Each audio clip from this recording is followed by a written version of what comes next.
Renato had a pretty strong suspicion that Lapino had betrayed the rebellion. But could Renato really leave an old friend to the Ravens?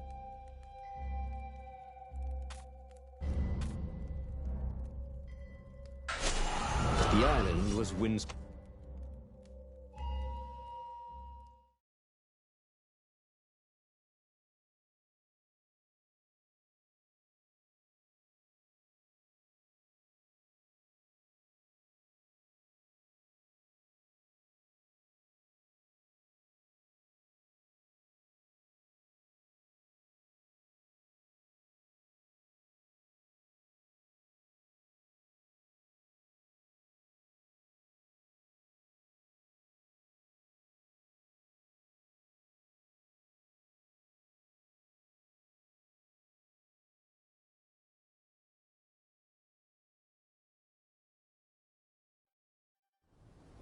Every child could sing verses about the Sky Ripper, but ancient codices held hints of other things. A stone that ate souls, a ruby that drank blood, a jewel only a righteous man could give away. Were all these things the Iblis stone? Long hidden in a buried temple? Another ancient item that was only resurfacing now?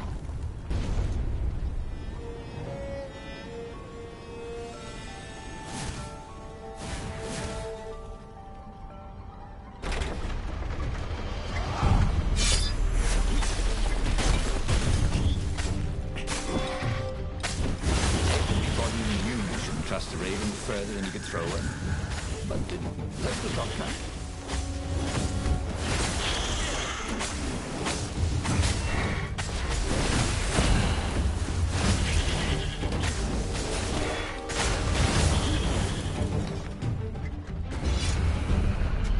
The Ravens were already here, cawing in frustration. They were still searching for a way in. Good. And he hadn't come too late.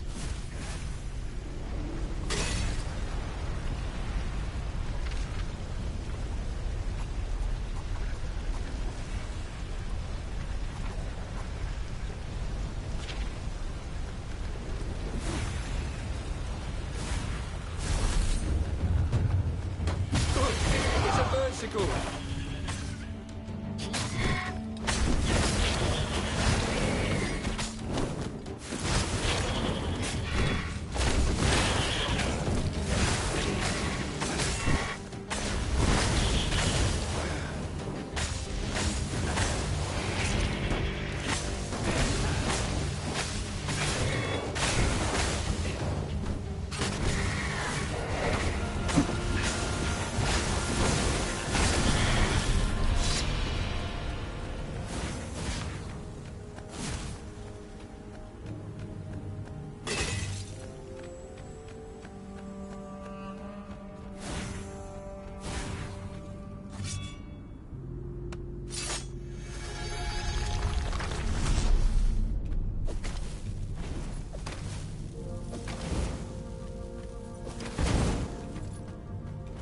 So that's what they meant by a firewall.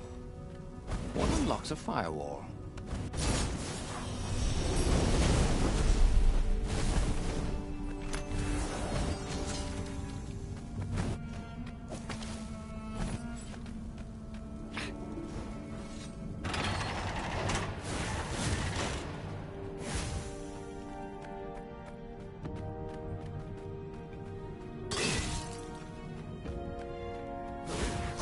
Shall we dance? Good lead, Raven.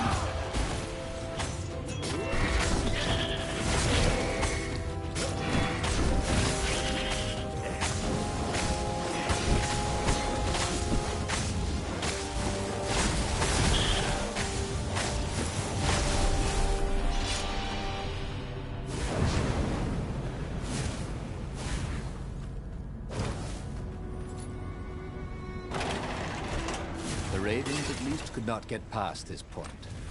Obviously, the temple builders knew how to deal with tomb raiders.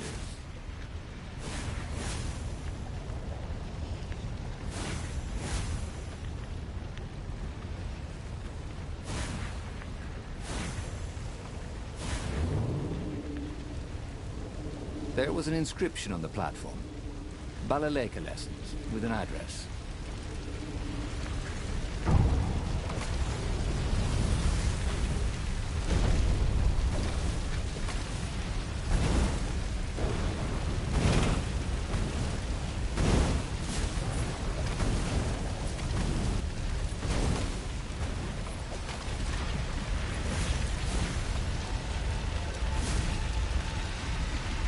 It was a stone of the purest blackness. It reflected no light, like a void made solid. Nervous, he picked it up. I can make you give blood. It was the stone, eager, thirsty.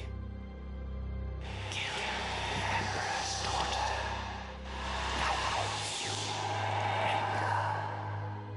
That seemed tempting and terribly wrong. Zenobia was the Emperor's greatest general and a potent witch.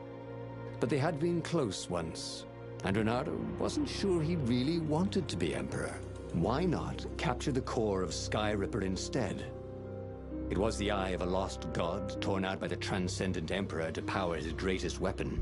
Look to the core, said the stone anxiously.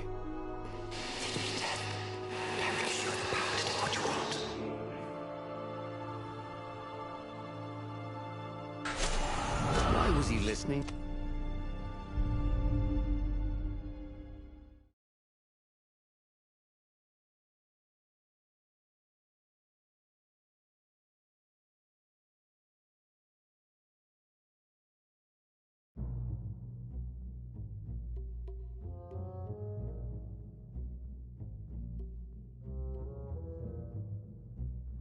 As he placed the impossibly black crystal in his gauntlet, Renato had a sudden vision. Charred fields covered in dead ravens below a black sun. Was it the time of the lost gods before the transcendent Emperor? Was it the future? Feed the souls, it whispered. Take the power. He could feel the stone's hunger for souls, its thirst for blood. All right, I get it. This was going to be interesting. The city was burning, and there was no one to put out the fires. If somehow Zenobia survived her father and inherited his crown, what sort of empire would she be heir to? But he couldn't think about that, could he?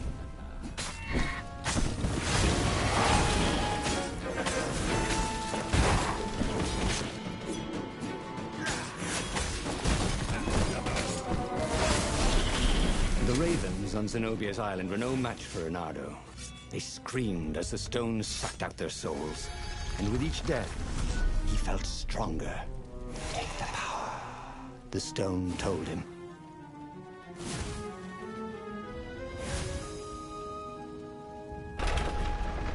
It would be nice to see Zenobia again. Maybe this time, he wouldn't screw things up with her.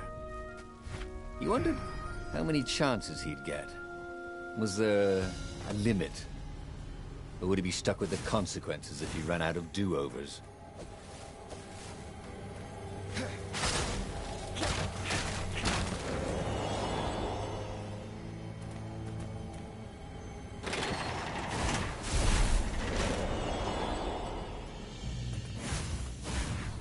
Zenobia was waiting for Renato. She was alone, confident as always.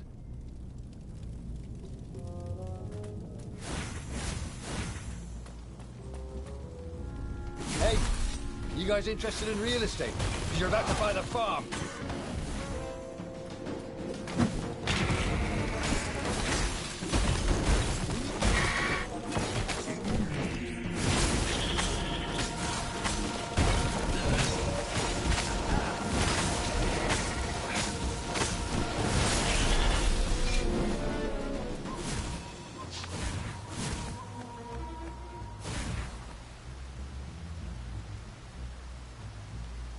Finally, Renato caught up to her.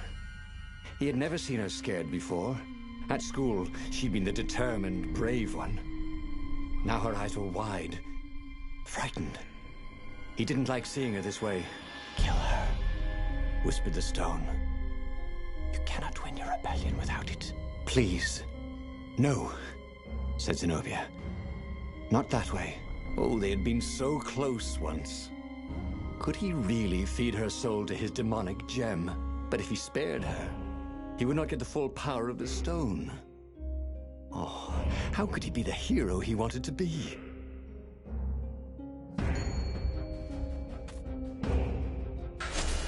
Reynardo hesitated.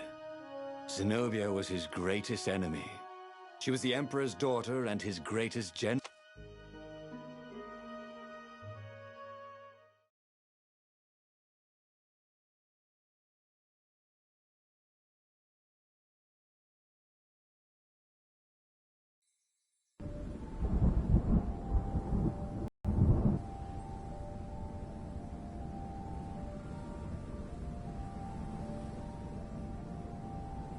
Reynardo felt a little sick.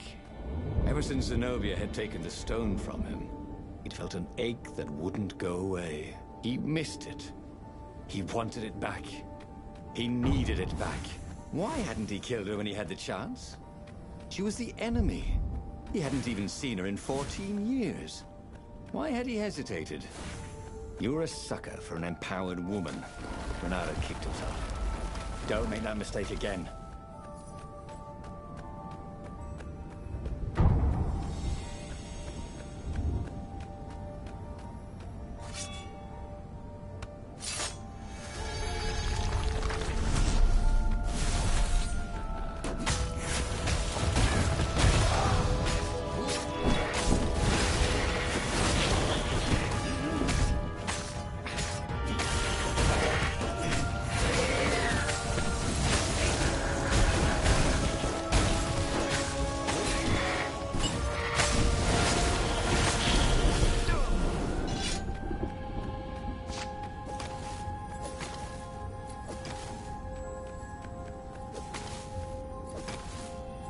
Zenobia thought the stone was evil. Was it? He longed to have it back.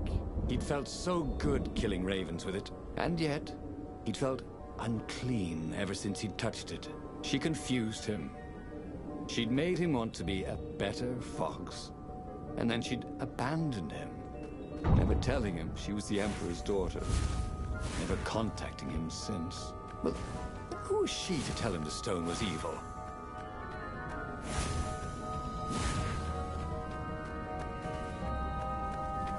There was an engraving. Maximum capacity, 130 people.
The scientist's toes were pointing arcane instruments at the stone and looking at it through prisms and reflections.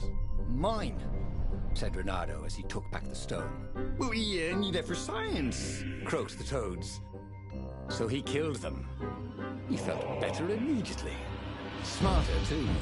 I thought you'd never come for me, whispered the stone. Then, a far-speaker toad croaked in something like Zenobia's voice. Reynardo, leave the stone with the toads. It will swallow your soul. You'll kill everyone you love. But Renato had an army to lead, an empire to bring down.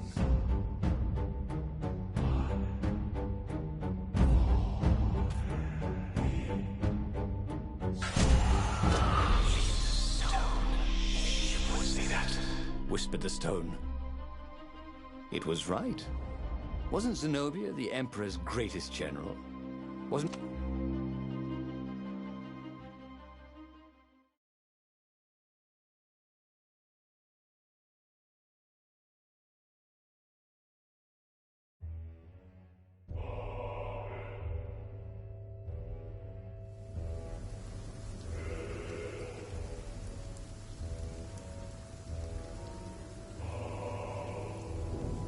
Ah, the ruins.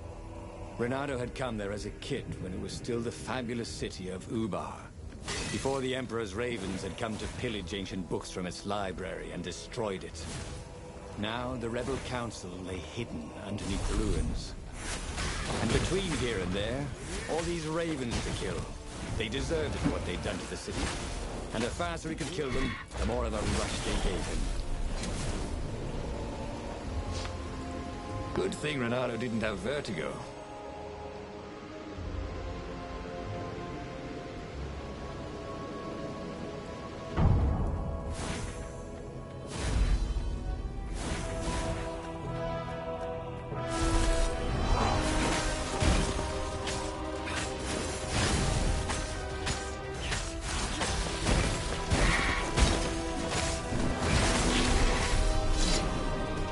Tried to be nice to Zenobia, not killing her and all. And what did she do? She stole the gem from him and made him kill all those scientists. Next time she'd see.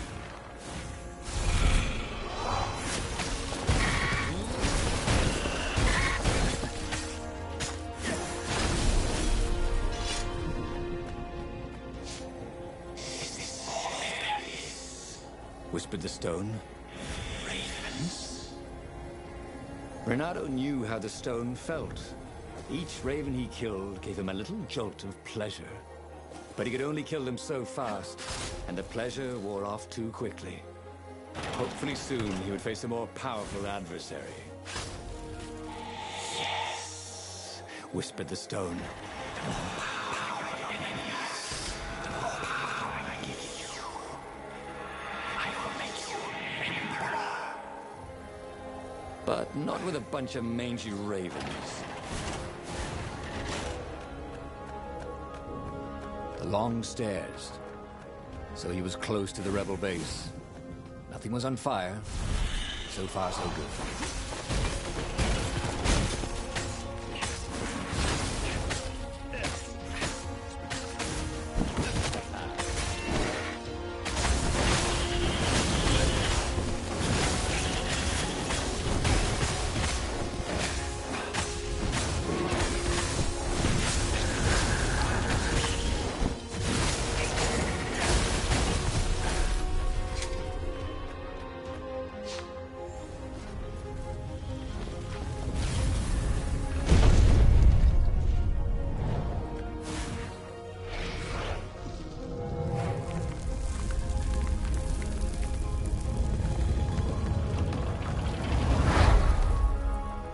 As he reached the secret entrance, he was shocked to see Zenobia talking with the council.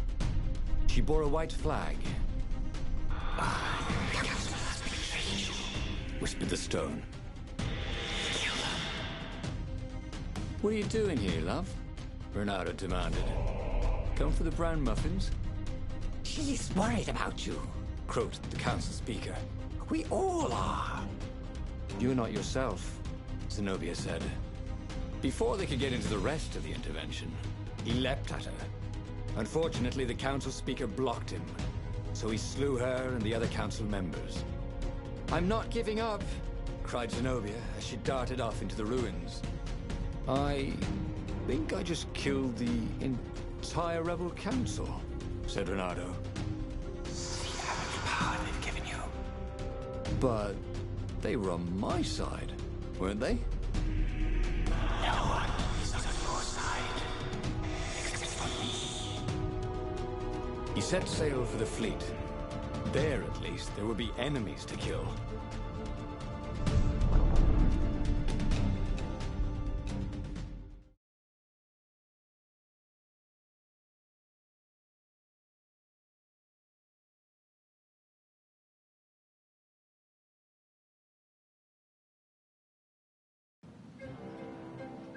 Unless that was the Iblastone talking.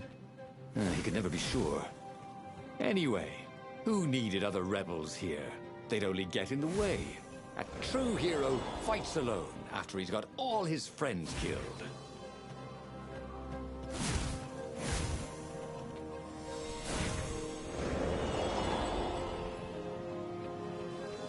He could learn new skills.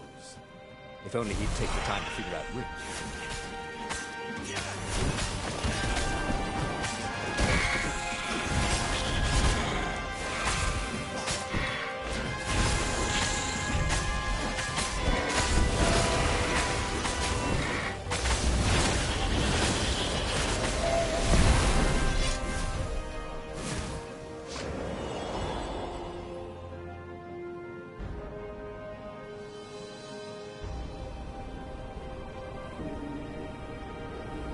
There were stickers all over the platform for really hot lady foxes, with pictures and addresses and everything.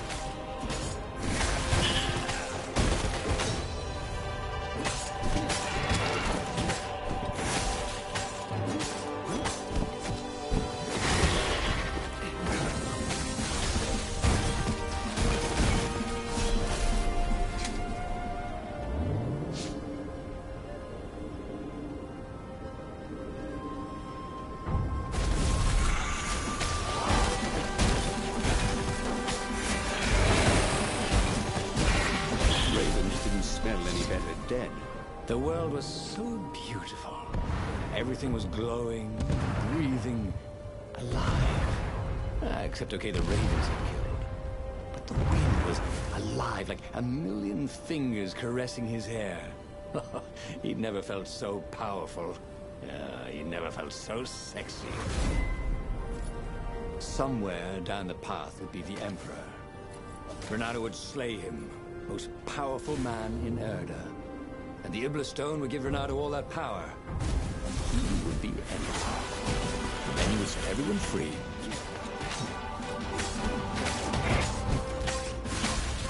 Brilliant. Lovely. Hold that pose.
At last, he was face to face with Zenobia. She was still unarmed. No fire crackled from her claws. Excellent. Kill her, whispered the stone.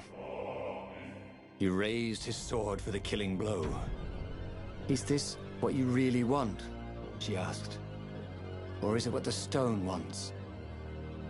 Think of the power, insisted the stone. I don't want to kill you, he told Zenobia, his arm still raised. I know, but he could not put the sword down. It wants blood, he told her. I know. Oh, help me, he said. She stabbed herself. "Take my blood," she said. You mustn't, cried the Iblis Stone. "Oh no!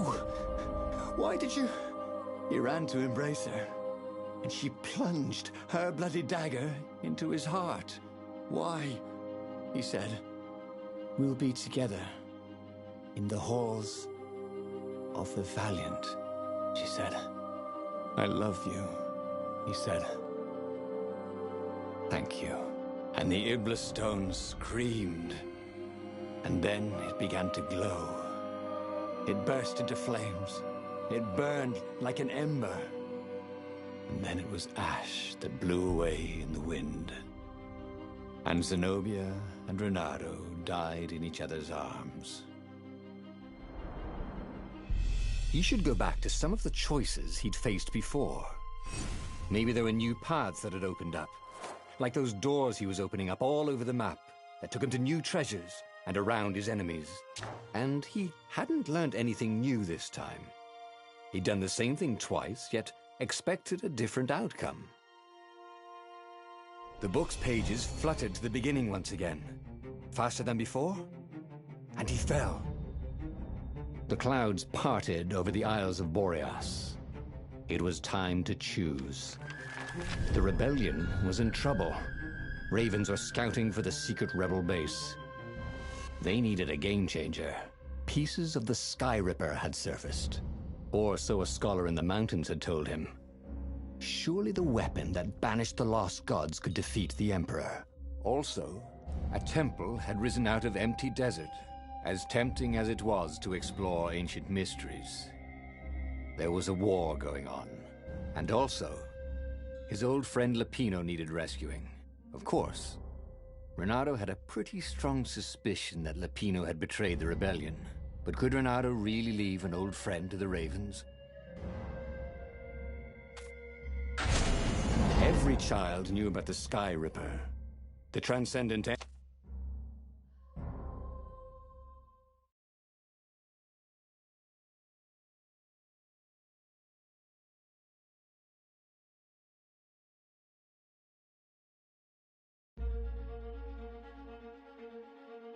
As he set foot on the island, Renato couldn't help feeling a bit curious.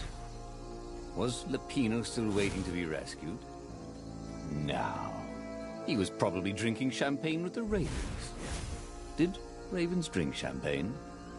Did rabbits? Renato felt oddly thirsty, come to think of it. Why had he chosen the Sky Ripper? Renato never made plans that required constant vigilance. He was a hero. He didn't think too much. He just went with his gut and hoped it all worked out. The Sky Ripper was a long shot. He'd have to devote himself to it. No side journeys, no rescuing old friends.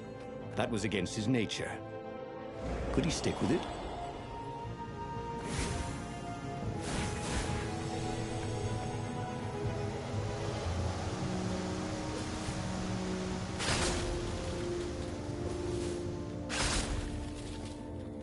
Sleep tight, thought Renato.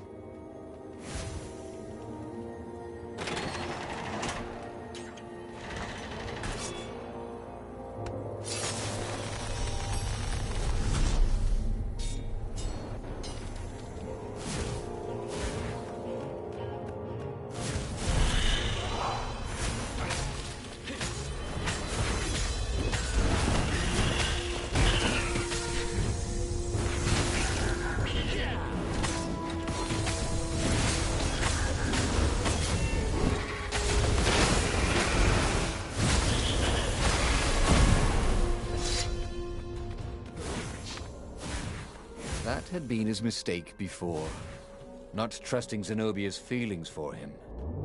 But how could he have known, after all these years of silence?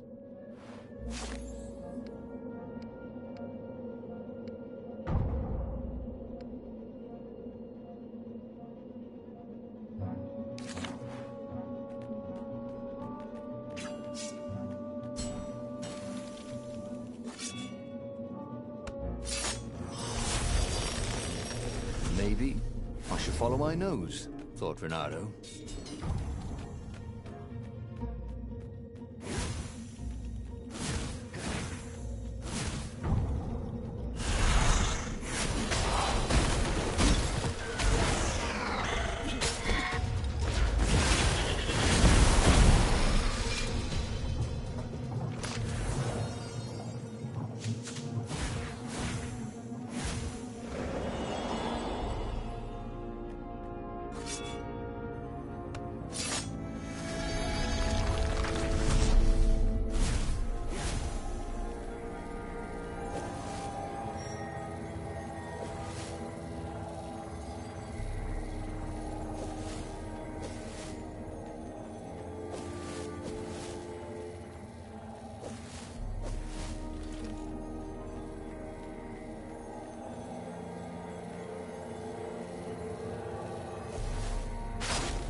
rebel! Caught one, Raven. Eat the rebel! Caught another.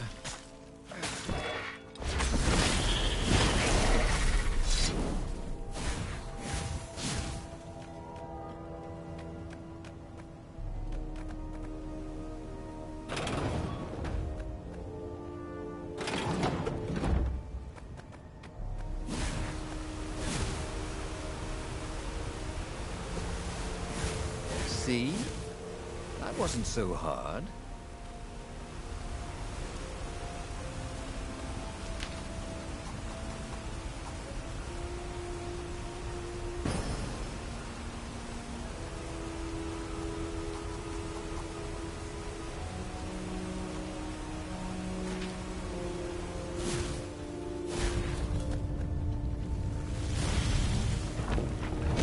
There it was. Sky Ripper's armature. The stuff that dreams are made of. Engineers' dreams, anyway. The device was intricate. No one alive had the skill to make a thing like it. How was it part of a weapon at all? He'd have to ask a scientist. But first, he'd get the second piece. Sky Ripper had a heart. A core that had come to rest on the next island. Well, there was another island he could reach. Zenobia had just invaded it with her father's Raven battalions. She must be encamped there still. But fighting Zenobia now, that made no sense at all. He'd already sacrificed one friend to get this armature, was it? He didn't need to hurry to face her. She would find him. It was a no-brainer. He'd sacrificed his old friend Lapino to get the armature. And the armature was...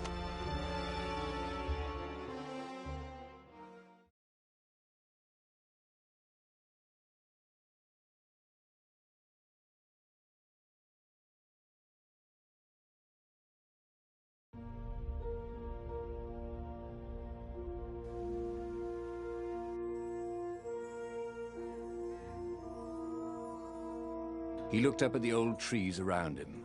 They were so big and so old. They'd been there before he was born, and they'd be there after he'd passed into legend. Was he confronting his own unimportance? What had got into him?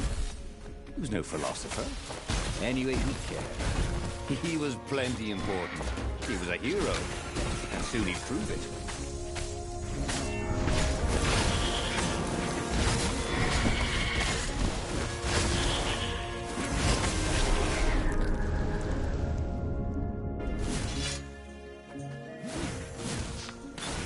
There was something sour in the air. Like the earth had ruptured over something that had been fermenting for a very long time.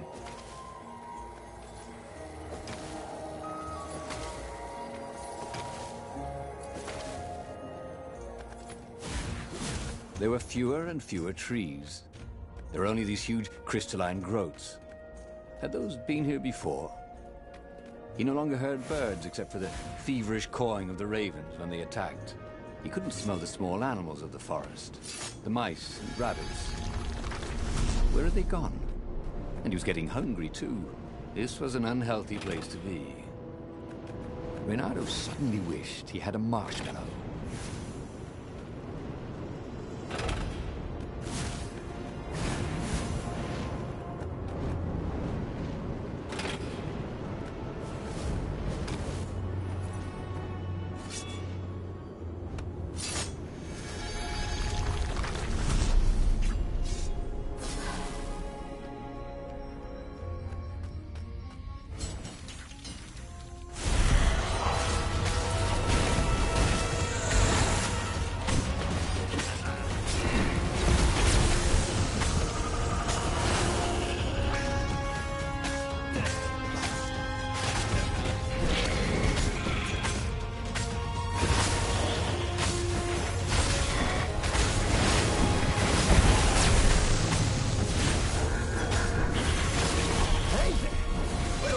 Go. The live ones, I mean.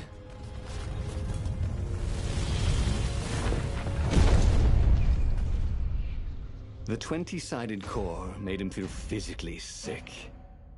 Once he had sneaked into a temple of the dark art, and he hadn't liked what he smelt and saw there. This felt like that. As quick as he could, he wrangled the icosahedron into the armature. The wheels began to spin, then glow. He carried his prize back to the Farfarer. Now, he had to make his next move. There was a key Imperial outpost on the Nexus. If this really was some sort of super weapon, he could use it to wreak havoc on the enemy. And if it wasn't, well, better to know that before the final battle. But maybe he should show it to some scientists first. There was an observatory on the Nexus. Maybe he should go there before he fired it.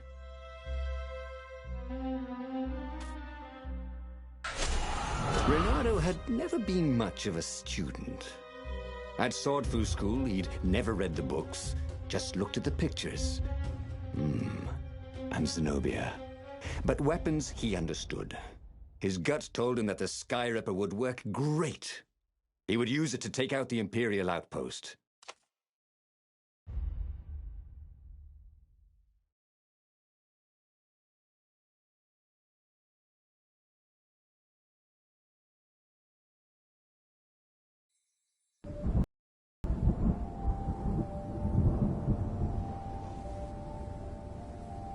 As he set out down the path, Renato wondered why the parts of the Sky Ripper had only surfaced now, thousands of years after the Transcendent Emperor had discarded it. This Emperor, Isengrim III, had performed terrible, bloodthirsty rituals to invoke the lost gods. Perhaps that was bringing up lost artifacts. How perfect, then, that the Sky Ripper would reappear to be his destruction. Imagine if you built a house on one of these things. Oh, that would be amazing. It would be like having a boat.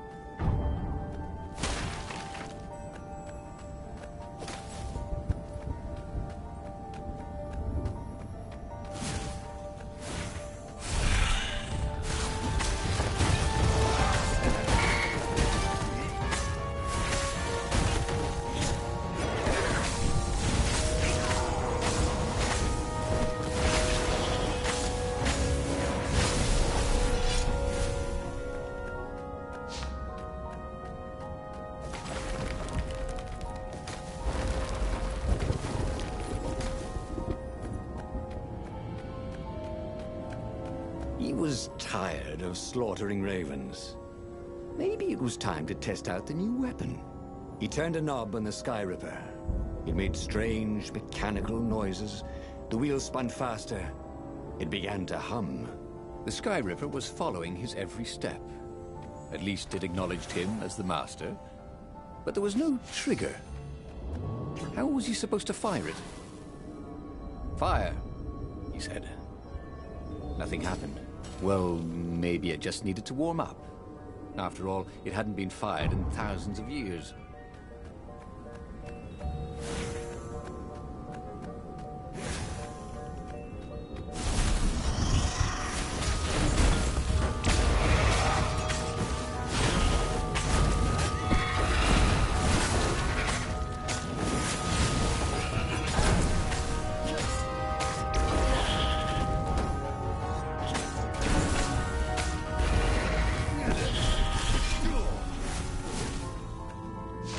The Sky Ripper was making a whining noise now, and its wheels were spinning so fast he could no longer see them.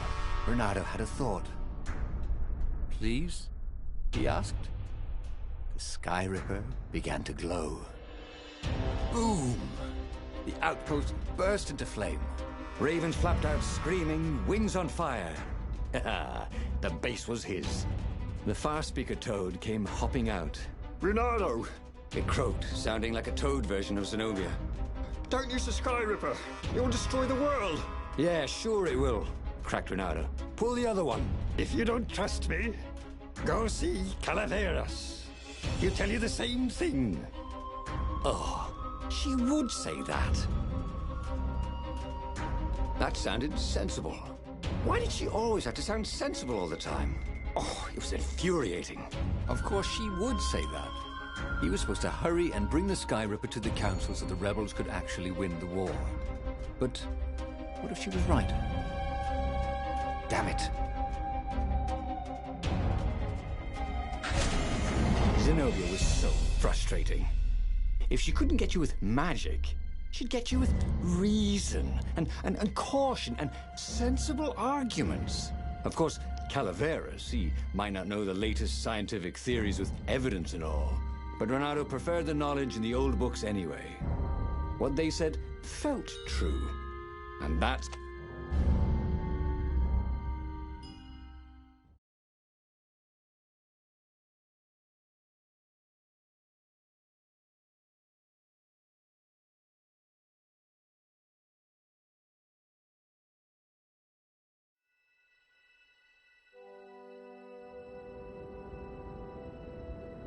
Renato landed on the island, expecting Zenobia's ambush at any moment.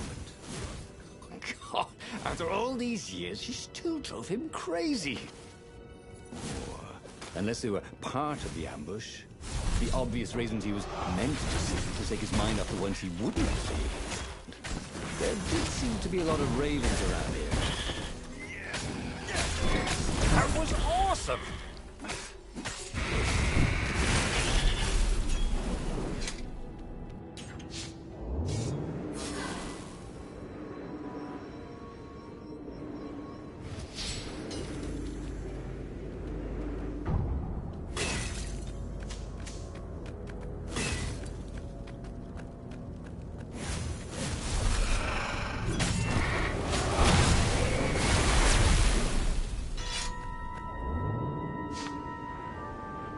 There was an inscription, no spitting.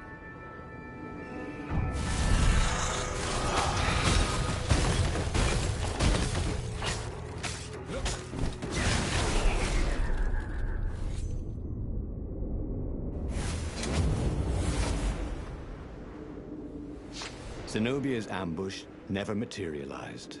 Could she be sincere? Calaveras was a great scholar. Renato doubted even Zenobia could convince him to say something he didn't believe. And if he was working for the Empire, he'd never have told Renato about the Sky Ripper in the first place. Well, he would listen to the wise old toad, but that didn't mean he had to agree.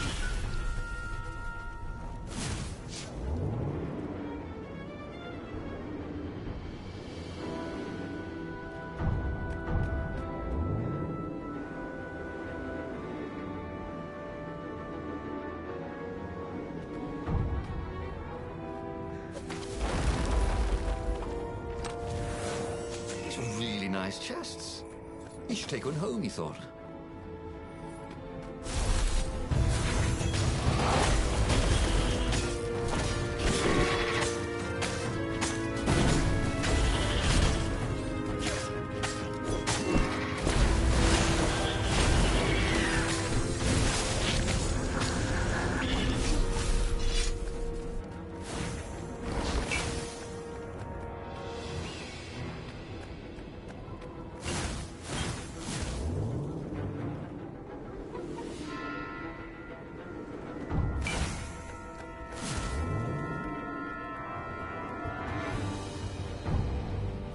Why?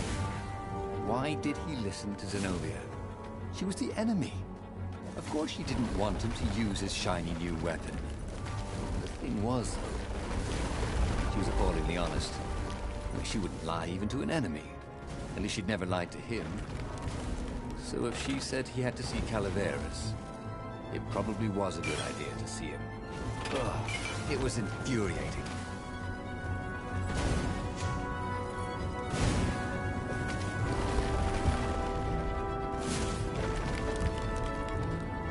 It was definitely easier to fight inanimate objects.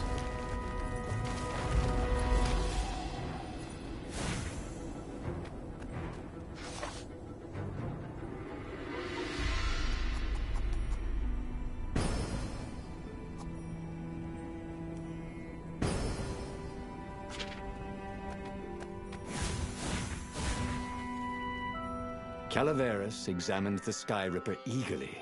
What? How often does a new relic surface? He brushed off Zenobia's warning.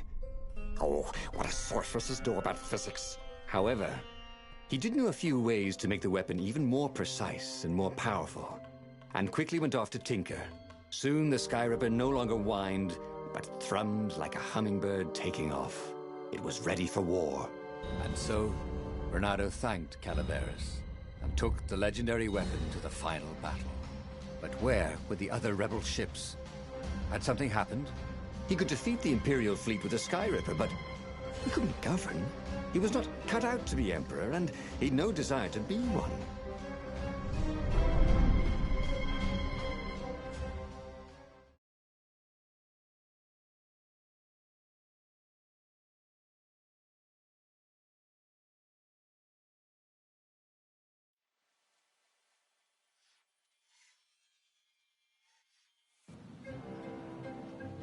There were a few rebel ships here and there, but there was no organization to the battle. Where was the Council flagship? Something had gone terribly wrong. But he had the Sky Ripper, and the Ravens had nowhere they could hide.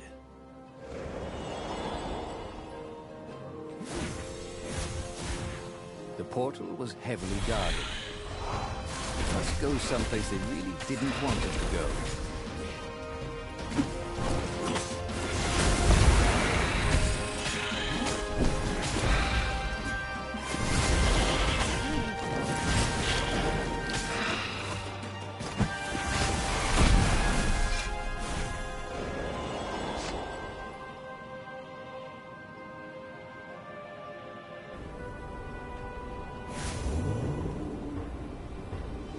No skateboarding.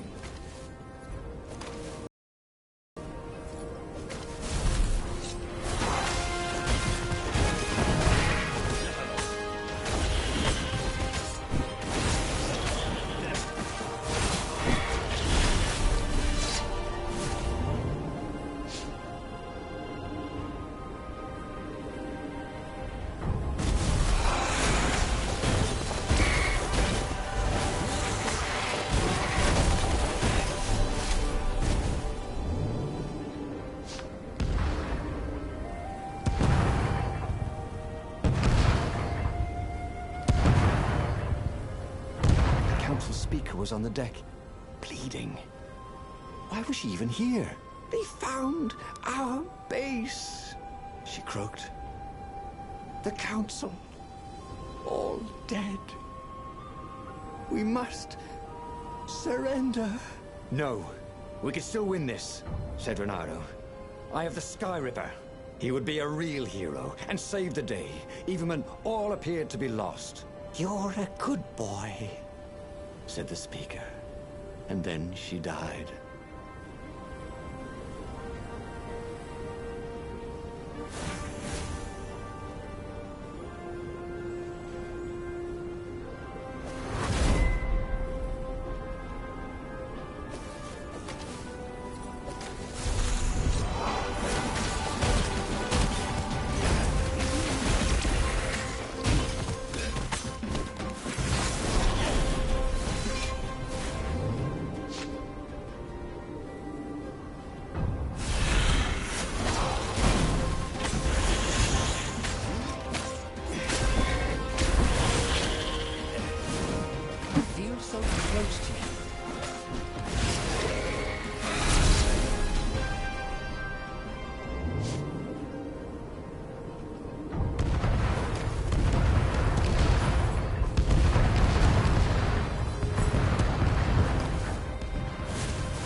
Fired the Sky Ripper.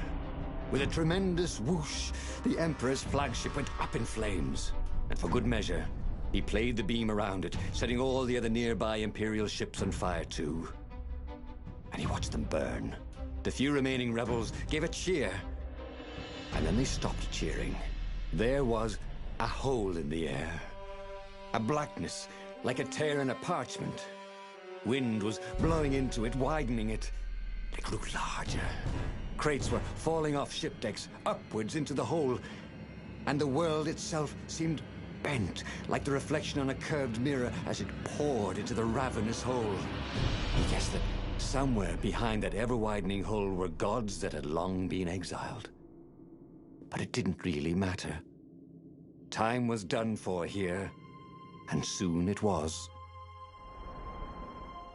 He should go back to some of the choices he'd faced before. Maybe there were new paths that had opened up, like those doors he was opening up all over the map that took him to new treasures and around his enemies. But he'd learned another true thing. The core was powerful, but dangerous if used improperly.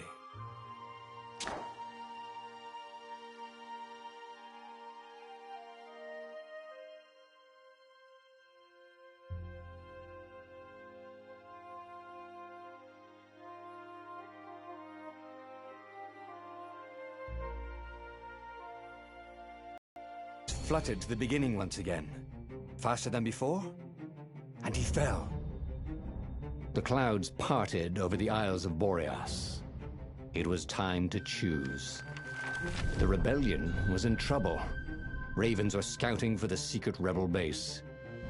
They needed a game changer. Pieces of the Sky Ripper had surfaced.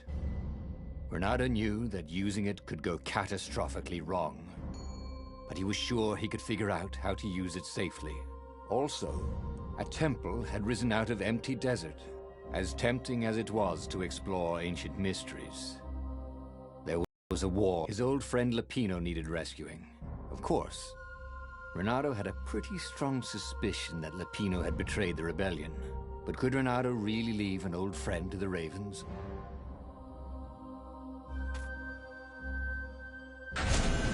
Every child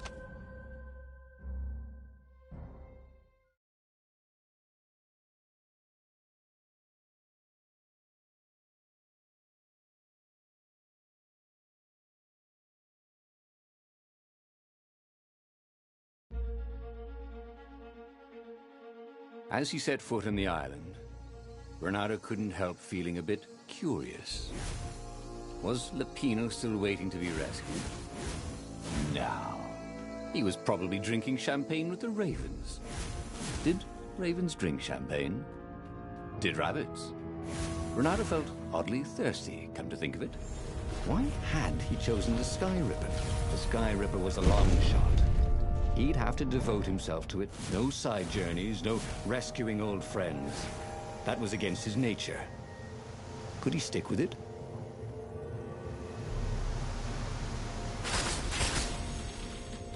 Who are you looking at?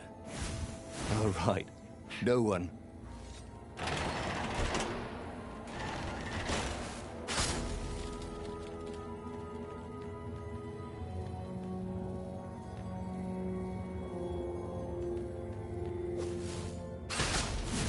The people who had built this castle, did they even know what monstrous weapon lay hidden within their walls? The Sky Ripper could destroy anything it touched, or so the legend said. As the Transcendent Emperor had fought the lost gods, thousands of thousands had died. But Renato had been through wars. The only merciful war was a short one.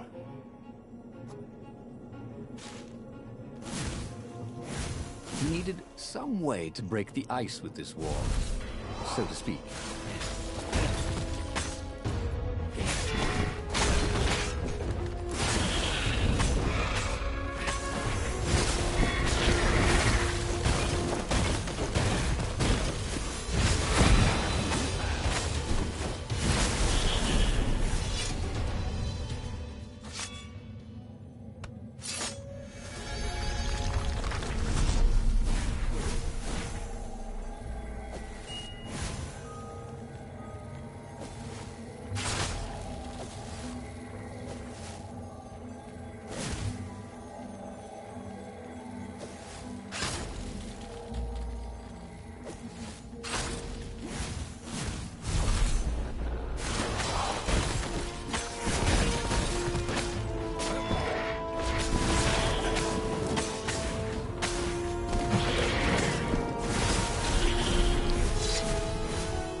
puzzle. Renata loved puzzles. Except when he couldn't figure them out. On the other hand, if there was a puzzle, it was probably meant to keep people away from something good.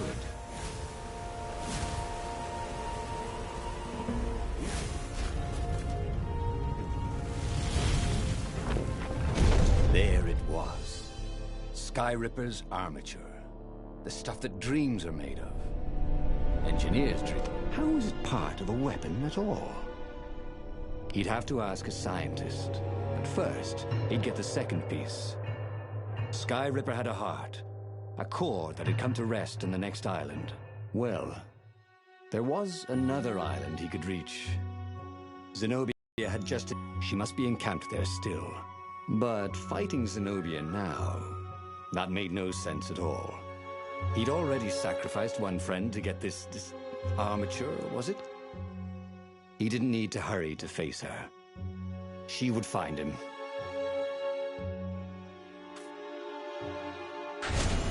It was a no...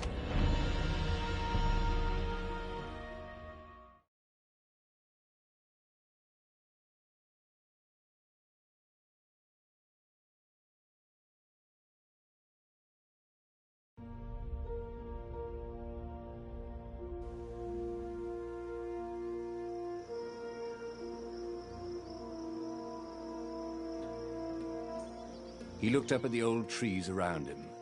They were so big and so old. They'd been there before he was born, and they'd be there after he'd passed into legend. Was he confronting his own unimportance? What had got into him? He was no philosopher. Anyway, who cares? He was plenty important. He was a hero, and soon he'd prove it.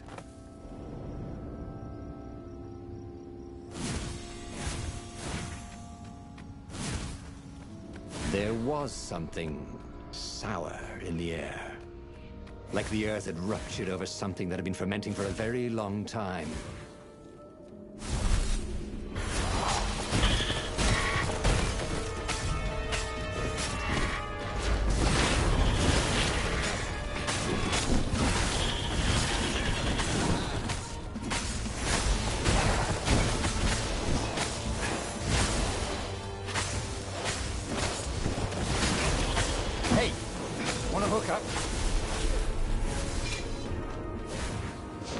There were fewer and fewer trees. There were only these huge crystalline growths. Had those been here before? He no longer heard birds except for the feverish cawing of the ravens when they attacked. He couldn't smell the small animals of the forest, the mice and rabbits. Where had they gone? He was getting hungry too. This was an unhealthy place to be.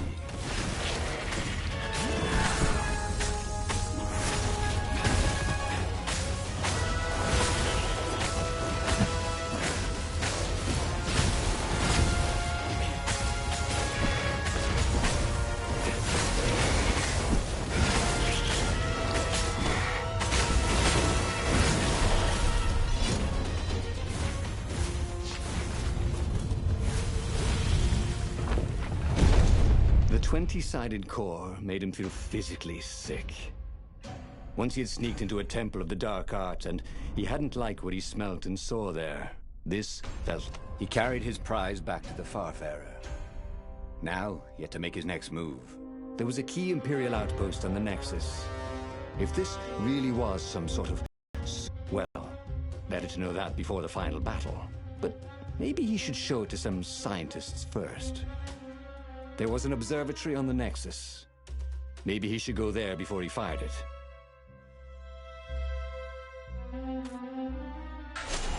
We're not...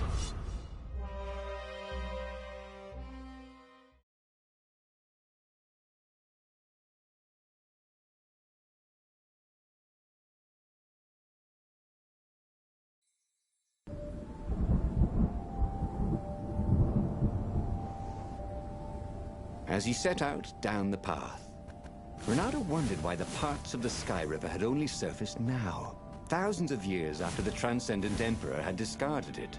This Emperor, Isengrim III, had performed terrible, bloodthirsty rituals to invoke the lost gods. Perhaps that was bringing up lost artifacts. How perfect, then, that the Sky Ripper would reappear to be his destruction. And hopefully this time, just his destruction.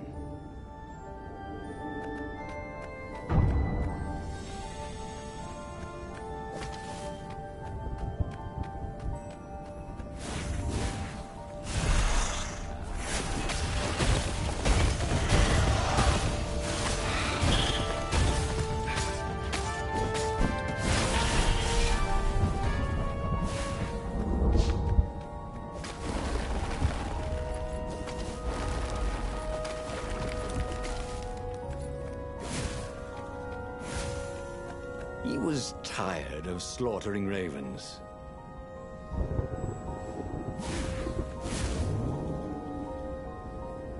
Don't look down, he told himself. Don't look down.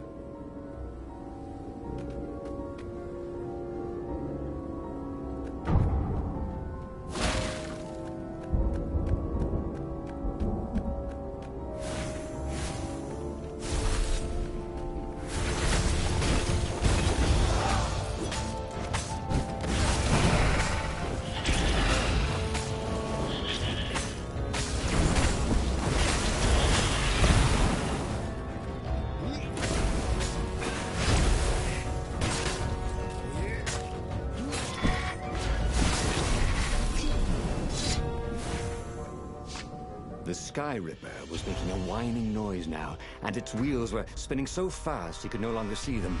Renato had a thought. Please? Yeah, sure it will, cracked Renato. Pull the other one. If you don't trust me, go see Calaveras. That sounded sensible. Why did she always have to sound sensible all the time? Oh, it was infuriating. Of course she would say that. He was supposed to hurry and bring the Sky Ripper to the council so the rebels could actually win the war. But what if she was right? Damn it. Just this once, he would not let Zenobia get into his head with her logic and her wisdom and her appeals to reason. He was a fox. He'd go with his instincts.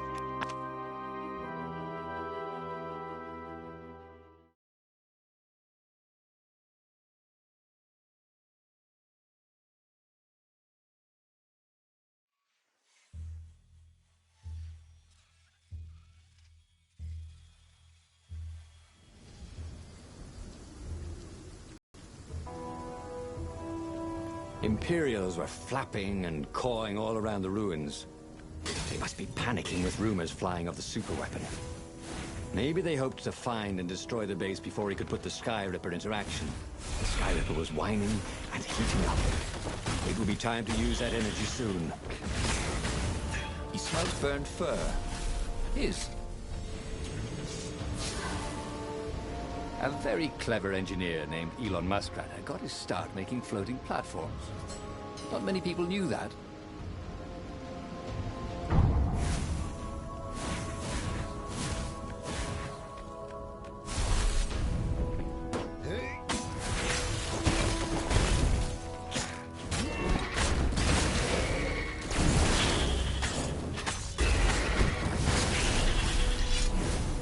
He wondered if the council knew he destroyed the outpost.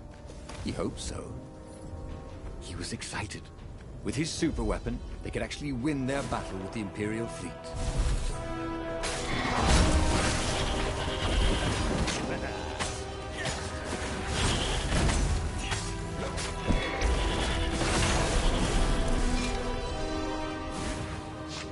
What was Zenobia talking about? This was a fantastic weapon. Ravens burst into flames with just a touch of its killer beam. He was tempted to leave it on all the time, but he didn't want to accidentally slice off some talented fool's head or tongue. She'd been trying to distract him. Well, this time, no one was going to distract him.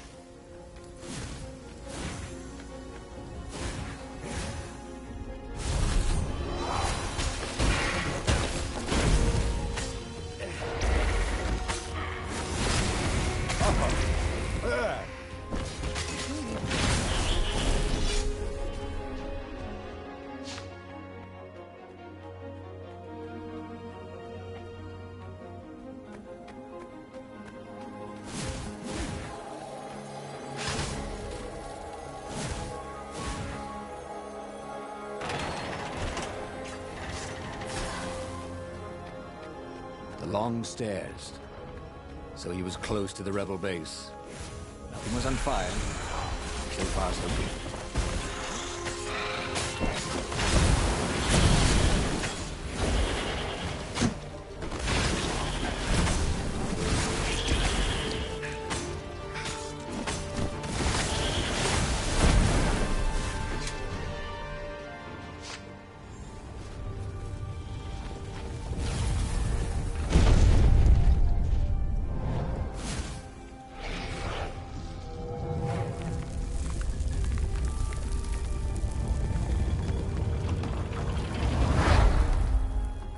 As he headed towards the council chamber, Renato felt everyone watching him. You've saved the rebellion, said the council speaker. Frankly, we were afraid you'd turn aside to save that idiot Lapino. Not bloody lightly, Renato told them, feeling he was maybe being a bit harsh on the poor mad rabbit. If you never make sacrifices, he said, you're probably not doing the right thing. The speaker nodded. Are you ready to lead the charge? Let's roll, he said, with grim satisfaction. Renato set sail for the fleet. The Sky Ripper had lost its wine. It was humming now, as if it had taken some time to seat properly. He had always been irresponsible. This time, he'd done the right thing, made the hard decisions. He was a real hero. He hadn't let himself be distracted by old friends or old lovers turned enemies. Finally, he could be proud of himself.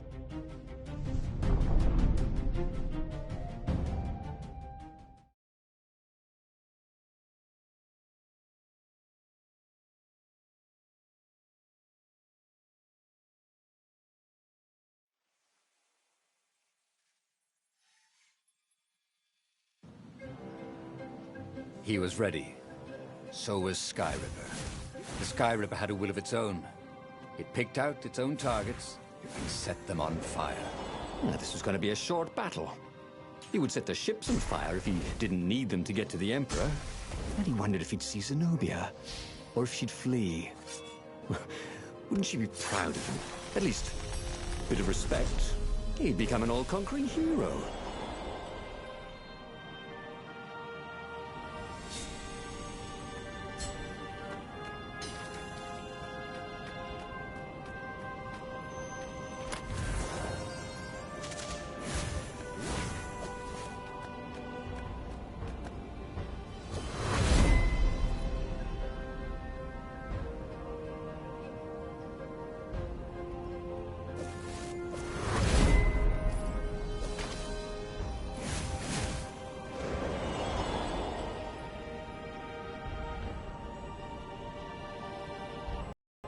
There was a parchment on a signpost. It was from her. Every time you fire, you risk the destruction of the universe. That's insane. We surrender. He'd done it. He'd played chicken with Zenobia and won. He could hear the horns blaring the retreat. She was wiser than he was, that was for sure. But wisdom didn't win battles.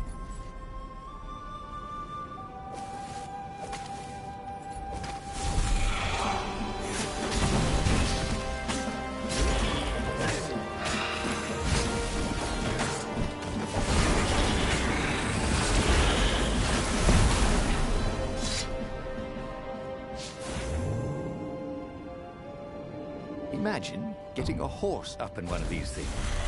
He will be cursing at Blue Street.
And there was Zenobia, wearing the white robes of surrender.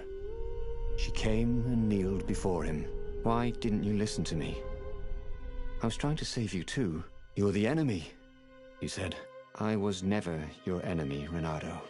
And he realized, not for the first time, how much she loved him. Then she spoke a terrible word and made a gesture with her hand. She stopped moving, covered in frost, and he wondered why she'd frozen herself. Then the Sky Ripper froze, and then, for a moment, he felt very cold and discovered that he couldn't move. The next thing he knew, the sun was a giant, monstrously red. It took up half the sky, and he was in a parched red desert. And then he was on fire. He should go back to some of the choices he'd faced before. Maybe there were new paths that had opened up, like those doors he was opening up all over the map that took him to new treasures and around his enemies. And he hadn't learned anything new this time. He'd done the same thing twice, yet expected a different outcome.